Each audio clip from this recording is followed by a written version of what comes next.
I am privileged to teach many different communities. And one of my favorite places to teach in is an 11th grade classroom in New York City in a school called Manhattan High School for Girls. Every Tuesday, I walk into my classroom and we discover the secrets of Judaism together. It was on the Tuesday after October 7th that I walked in with a heavy heart, like we all had. I looked at the girls sitting in front of me and I said, I have a question for you. How many of you have friends or family right now in Israel?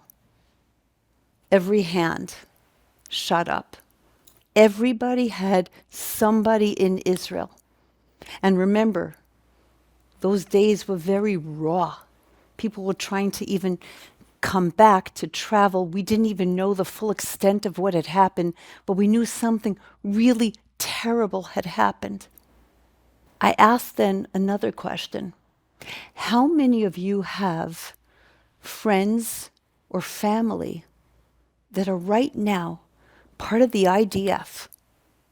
A chayal, somebody that you know who is fighting for the land of Israel, for Eretz Yisrael in Gaza. Half the class, their hands shot up. Half the class. And then I told them to all put their hands down. I asked one more question. How many of you have a brother fighting right now as a chayal in Gaza? There was silence in the room. I looked around, and not one hand was up. It was quiet.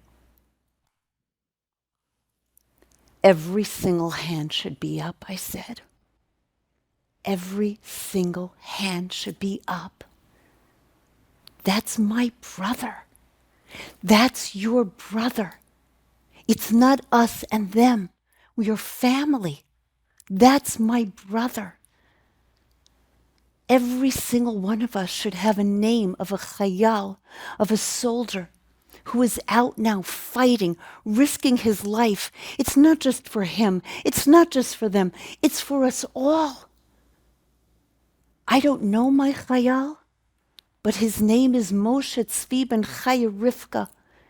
And every single morning when I wake up, the first thing I think about is, Hashem, Almighty God, watch over this chayal, Moshe Tzvi ben Chaya Rivka. And when I go to sleep, my last thought is, Almighty God, Hashem, please watch over this chayal, Moshe Tzvi ben Chaya Rivka, and all of our chayalim, all of our soldiers, all of our people, because we're one. When the Nazis came to Europe, they didn't ask anybody, which shul do you go to? Which synagogue do you go to? What type of kippah? What type of yarmulke is on your head? What kind of Jew are you? How religious are you? No, a Jew is a Jew is a Jew. And on October 7th, a Yehud was a Yehud was a Yehud. A Jew is a Jew is a Jew. That's my brother. That's your brother. What does God want from us? What does Hashem want from us? I can't say that I know, but I can tell you this, that when the Jewish people were in Mitzrayim, when the Jewish people were in Egypt, there was one moment, one defining moment that got us out of there. The Torah says, V'gam ani shamati es na'akas b'nei Yisrael. I also heard the cries of the Jewish people. What do you mean, I also heard their cries, God says? It's not enough that I should hear the cries of my people. You have to hear the cries of your people. You have to hear each other's cries. You have to feel for each other. You have to feel each other's pain. You have to feel each other's sorrow. You have to feel each other's sadness. It's not us and them. It's not right to say, I have my own problems. Leave me alone. It's all of us in here together. We're one people. It's my brother. It's your brother. What does Hashem want from us? God wants us to feel for each other, that we're family. What does every parent want? You take your kids on a trip. What do you want? You're taking them to the best place. You're giving them the best nosh, the best treat, the best restaurant. But then you hear fighting in the back seat. And what do you say to yourself if you're the parent? I can't believe this. You know what? Forget it. Let's just go home. Who needs this if you're all going to fight? You're killing the vacation. You're spoiling it.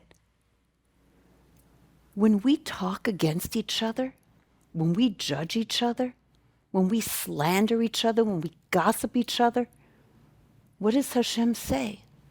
I gave you this beautiful world. I gave you so much blessing. Your brothers, your sisters, your family. V'gam ani shamati esna akas b'nei Yisrael. I also hear your cries, but you have to hear the cries of each other. You have to feel for each other. It's not us and them. You have to really feel that we're family. I grew up in the home of my parents, of course, Rabbi and Rebetzen Jungreis. Many people came through our home. Many stories came through our home. I remember one day being a little girl sitting on the couch, and there was a phone call. One of the members in the congregation in the shul, in our synagogue, their little girl was in an accident. My mother gave me a book of Psalm, a book of Tehillim, and said, I want you to pray for this little girl. There was somebody over the house at the time, company. She went over to my mother and she said, now really, Rebetzen, I think this is too much for this child. Soon she's going to cry. I will never forget my mother's voice, her defiance, her passion. I will never forget her response. Some children cry for chocolate. Other children cry for licorice or color war. My children will cry for the pain of another. My children will cry for the pain of our people. This is your opportunity. This is my opportunity to cry for the pain of our people. The least that we can do is to cry, to feel. V'gam ani shamati, I also hear. Open your heart. Hear, listen, feel. This is our opportunity to shine. Let something great grow out of this moment, because when you are going through pain and you don't transform yourself, you're only suffering. But if you create a moment of meaning, if you transform, if you uplift, if you discover a part of yourself that never was, you give birth to your potential, to something so great that was waiting to be born. This is our moment. Make it happen.